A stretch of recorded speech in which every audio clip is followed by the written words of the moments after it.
am I? All you can smell is puff.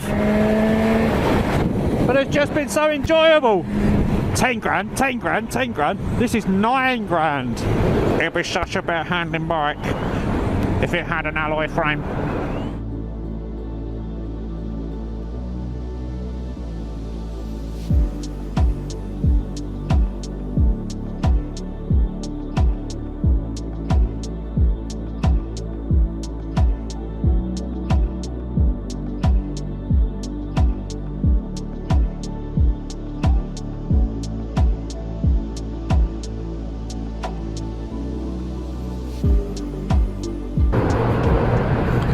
First ride on the new Honda Hornet. Thanks to Paul and Ian at Doble's up in Coulsdon, giving me this opportunity to get this brand spanking new little beast out. And when I say little beast, it might be 1000cc, but it does feel small. So this has the 2017 Fireblade engine, little bit less compression, whether they've done that with through the pistons or just given a bit of a bigger head gasket. It's got less aggressive cams to it than the Blade has, and it's been detuned a little through the ignition timing, but it still puts out a very, very healthy 150 brake horsepower.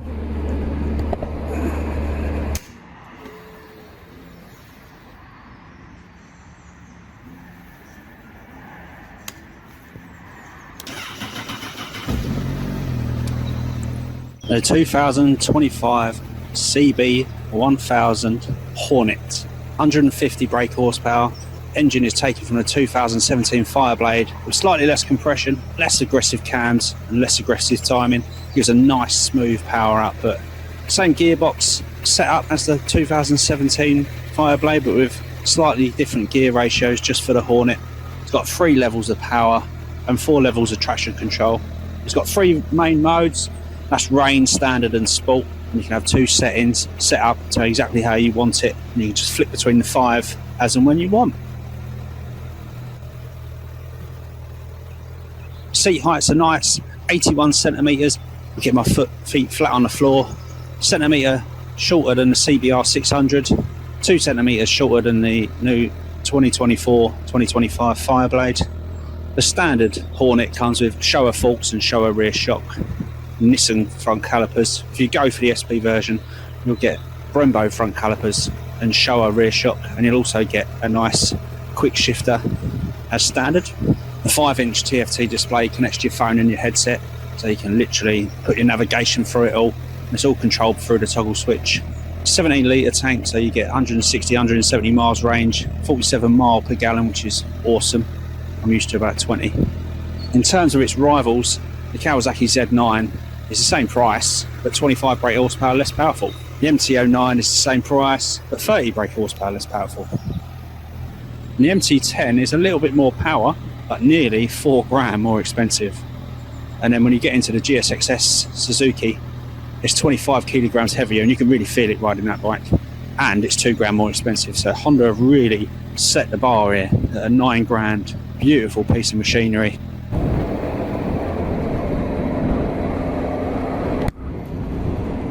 Overall summary, it's a peach.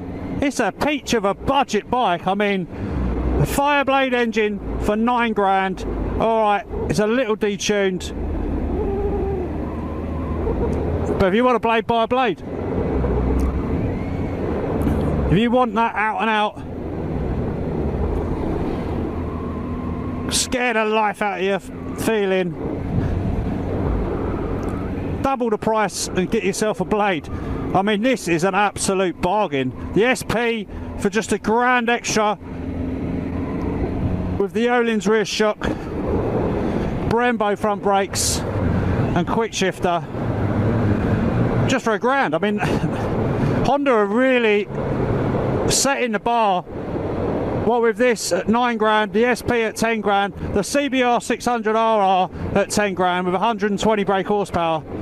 This at 9 grand with 150 brake horsepower, that's ludicrous. I mean, I'm all about the retro, and I'm loving the retro prices, because for years we've gone on and on about being priced out of bikes and how expensive biking is nowadays and how much new bikes are, and Honda are just setting the bar.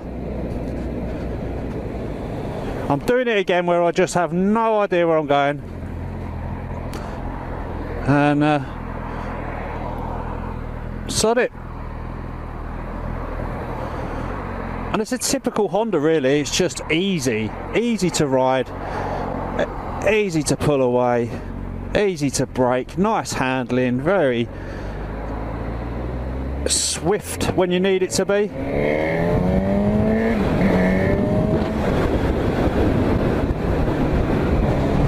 Nice and calm and doopy doopy doo, enjoying the ride when you don't want to, when you just want to poodle around. Now the SPs are selling like absolute hotcakes. You're looking at least a 6-month waiting list if you order one today. And if my missus wasn't sitting there every evening listing all the things she wants in this kitchen, and me sitting there fearing for my life, I'd definitely consider it. When you take into consideration you'll pay for this brand spanking new bike with 0 miles on it, the same as you'd pay for an SP1.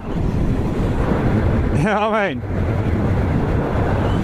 This is definitely aimed at the MT09, MT10, and it's going to blow them away.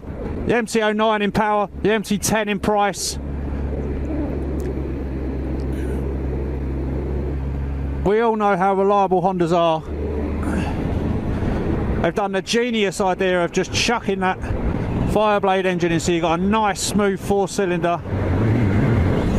So you've got a nice flow of power. Give it a little detune so it's a little bit more well behaved.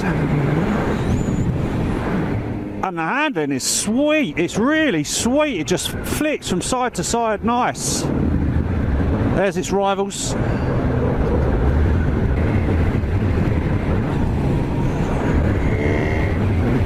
Oh yeah, I do like that when it picks up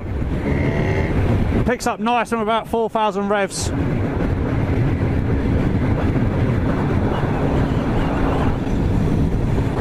Just sitting at 4,000 revs, just under 50 mile an hour in traffic, but it's ready to go. Blimey, it wants to go.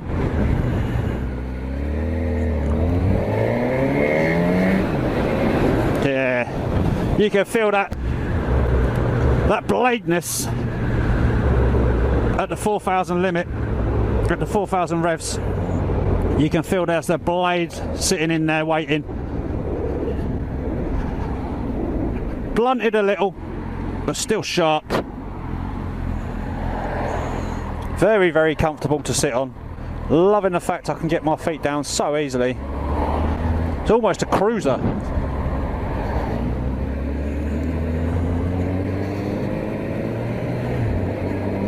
I hope the guys at Doble's don't get too angry at me taking a little while longer on this than I expected. But it's just been so enjoyable.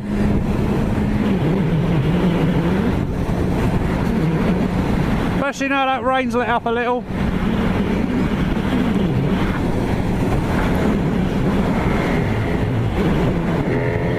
Oh, I like it. It's a cheeky little number, this.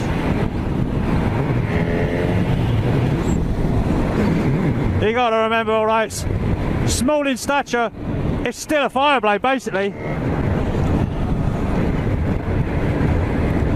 It's running the same power as I've got on my 954, and that blows my mind.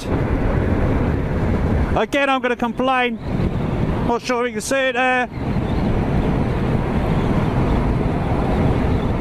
That horn button sitting above the indicators there. M25 on a Friday afternoon. All you can smell is puff emanating from people's cars going home for the weekend. Especially as the van, there's a white van behind me. Whenever you get behind a white van, all you can smell is puff that whole time, innit? Great on the motorway, great in the town, great in the back roads. It's hard to find anything this bike can't do. Cheap, reliable, powerful, handles great, great brakes. Why don't I have one of these yet? Well, I suppose if I can find the 10 grand to put down for the SP, I've got a 6-month wait. But trust me, it's worth the wait. I'm going to have to get my hands on the SP once Paul gets a demonstrator in, because I am loving this. So steady, so smooth. I have no idea how the wind ain't knocking me sideways. Oh, I like it. Oh, I like it a lot. Thank you so much to Paul and Ian at Doble Motorcycles in Coulsdon for giving me the opportunity to ride this thing. Brand spanking new 2025 CB1000 Hornet. 9 grand. Remember on the CBR 6 videos I was going 10 grand, 10 grand, 10 grand. This is 9 grand. 150 brake horsepower. And one other thing to celebrate today, 31st of January, it's the end of dry January. I get to have myself a little drinky poos. Where the f am I? Ah. Now I know.